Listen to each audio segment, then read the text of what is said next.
Welcome to Justice Losers, a podcast where we discuss entertainment media, namely movies, TVs, and comics. I'm your host, Preston, joined as always by my delightful co-host, Matt. Matt, what should people do? Like, subscribe, and check out our Instagram highlights. Yes. That's where the fun stuff happens. That's at Just Us Losers Pod. We do some fun stuff there. Some fun stuff. This is the second week of our four-part episode, or four-part series on the development of superheroes through old times. What I'm talking about this week actually has a definitive name. It is the Antediluvian Era of Comics. The context for comics is that it's before the flood of superheroes, before 1938, Action Comics #1, and Detective Comics 27. Mm-hmm. It is the name that is used to describe the development of the superhero archetype. Got it. There we go. That's the word I was looking for. The superhero archetype. If you think that this topic is vaguely interesting, I think check out this book. It's called Superhero: The Secret Origin of a Genre by Peter Coogan. So you're saying that instead of listening to our podcast where we just go read a book, randomly speculate it and ruminate about this stuff, they should actually read a book about someone who's done actual research on this. Okay. So the book breaks up in the Antediluvian Age the development of three different archetypes. Okay. There is the Superman, the Vigilante, and what was the other one? The Ubermensch. Okay. I did not understand what the point they were making on the Ubermensch as contrary to the Superman, because it's just kind of another element of the Superman. Well, it's much more German. Let's start with the Superman. Red cape. 1818 was the release, or was the publishing of Frankenstein. Frankenstein is considered the grandfather of the Superman because it is a super able being that can do things. The next one, a personal favorite of mine, Dracula. Bram Stoker's Dracula. Oh, I know is him. Kind of the next development of the Superman. It's this person who has superhuman abilities. Okay, I'm gonna jump ahead a little. I'm gonna jump past it a little bit. So first of all, John Carter of Mars is kind of the first hero. John Carter of Mars has superpower, stronger superhuman abilities and stuff like that. Mm-hmm. So he was 1911. In 1933 is The Superman. That is written by Jerry Siegel. That is who created Superman. This is the first instance of Superman. I'm going to stop at him. Okay. Because he is kind of combines the holy evil of Invisible Man and the out of control of Frankenstein. My first big point I want to make about kind of the tie-in together is that the Superman archetype developed evil. Almost all of the instances are evil. And I think that's really interesting, and I'm going to delve into it a little bit more. Before that, I want to run through the Vigilante history. Let's do it. This one goes back even further. Woo! 1450. Wow, I can read my own numbers. 1450. Robin Hood and the Monk. Robin Hood is the first solid book that collects a bunch of smaller oral stories into kind of a solid narrative of Robin Hood.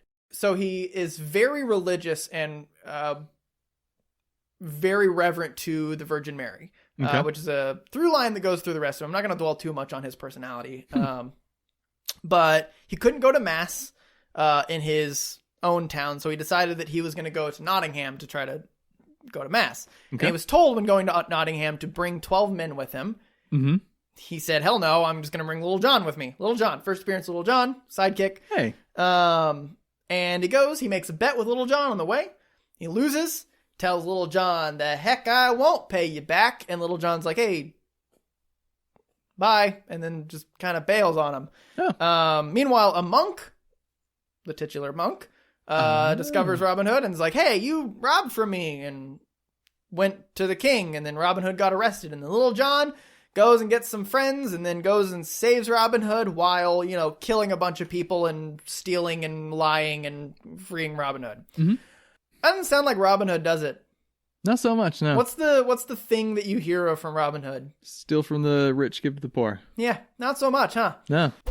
And then 1592, 140 years later is the first instance where he actually steals from the rich and gives to the poor. Okay. Even then, not really in that full context. He steals from a guy and says, if the next person I come across is poor, I'll give it to them. Not really like I'm intending to give this to the poor. Through reading all this, it was really interesting to me that like the idea of like Batman and especially Superman are like these people that like are doing everything for the good of the people. Right. Everything they're based on is just horrible horseshit people. Next kind of development from Robin Hood was Nick of the Woods, a solid 240 years later in 1837. All right. Avenger detective, works outside of the law, will do his own detecting and stuff like that. So he's got a story, like a book, like a novel that kind of kicks off that Avenger detective archetype. 1937, Spring-Heeled Jack. Do you know anything about Spring-Heeled Jack? I've heard of Spring-Heeled Jack. I don't know anything about Spring-Heeled Jack. Spring-Heeled Jack is this dude, maybe, in industrial age London. At the time, was this thing with like this person or something with like superhuman abilities, could jump like dozens of feet in the air. He had blue skin, claws, crimson clothes, and he would just rush in, breathe fire, like colored fire. Oh, sure. And then scare people and run away. And it was just like, not bounce away on his I guess bounce heels. away, yeah. And pretty much immediately, he started being used in little pulps, like little stories. Oh, yeah. Like immediately. So started as just kind of this chaotic guy that would like attack like just commoners. Started being starred in Penny Dreadfuls, which were just, little horror stories, little spooky boopsies. He was considered like the boogeyman. Then he slowly over time became a bit more of a hero, like of a vigilante. Okay. Just kind of taking on a bit like a few more heroic qualities to the point where he started scaring people who were being bad. Then the Scarlet Pimpernell. Took a while to get to them. Yeah? Scarlet Pimpernell is a rich English fop. That is the fop. That is the phrase that was used all the time everywhere. Like the way to describe him is a rich English fop. So Scarlet Pimpernell got his name from from the flower that he would leave as his calling card. And essentially what it was is there was a Scarlet Pimpernel and there was I can't remember the order's name, like a group of 19 other people that they would say they were all England, like English people that came to France during the French Revolution and like would save people from the guillotine. I want to question that a little bit because to me, the French Revolution, people being guillotined is like a little, finicky on its morality. Oh, yeah. A little bit. Oh, yeah. And like the people what you can be told, depending on who you're told by, is the French Revolution. Yeah, they were guillotining all the nobles who like ruined the lives of the peasants and like they deserved what they got. Or these people just got vigilante justice with no like due process or anything. Yeah, like, it's just a mob likes cutting off heads, so let's cut off some heads. And so let them eat heads. You can kind of take that either way with the Scarlet Pimpernel, whether they're against the people and saving these rich bureaucrats, aristocrats who are ruining the country, or they're pretty good because they're saving people who deserve justice. The next one is the big one, Zorro. Oh, yeah. Zorro's kind of that, like, it's the end of the development, mainly because it was 1920. Like, 1919 and 1920 are the two books that solidified him. It only took another 20 years for Batman to happen, and the rest is history. Zorro is a guy who just stuck up for indigenous Californians and the common folk and would harass aristocrats and stuff, and the corrupt officials, basically like going against corrupt government and stuff, and then would leave a calling card of like a little Z, had like a cape and things and stuff, and it was he brands people so they get murdered in prison. Right. He is both the diegetic and non-diegetic influence for Batman. Okay. And by that I mean he was used as an influence when creating Batman, and then also Bruce Wayne uses him as an influence for what Batman is. Thoughts? I would assume, not having known anything about this, my assumption would have been that these would have been more archetypical, and just it's either, oh, they're a good guy and they save people, or oh, they're a sketchy vigilante dude and they don't, or oh, they're a bad guy. But it seems like there's some gray area and there's more nuance to it than I was expecting. It kind of feels like almost it was more complex, and then it was refined into a simplified form with comics originally, and then became more complex again as it progressed. Right. And maybe these guys themselves are more the complexification of the more mythic idea of heroes that we talked about last week. What do you think is the main driving force that took that complexity into the into that defined into what created all these vigilantes into Batman, and then all these Supermans into Superman?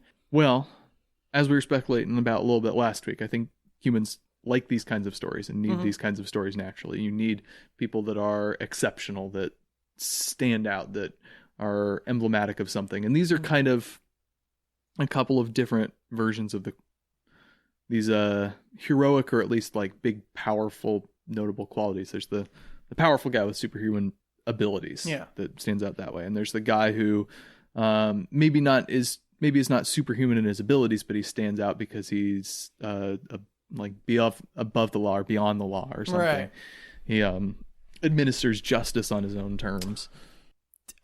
As obvious as it might seem, it also didn't feel obvious to me at the time, but I think that above the law is a really resonant thing, because all of these are outside of the law in some way. There's an attraction there of someone who is so, not necessarily noble, but just so assured of their own mission that they do consider themselves above the law. There's people, everyone has that little innate arrogance that they know how things should be and how they want to be. And do you think it's more so in the realm of people that these kind of people, like the vigilantes and superheroes, exist, or they want to be them?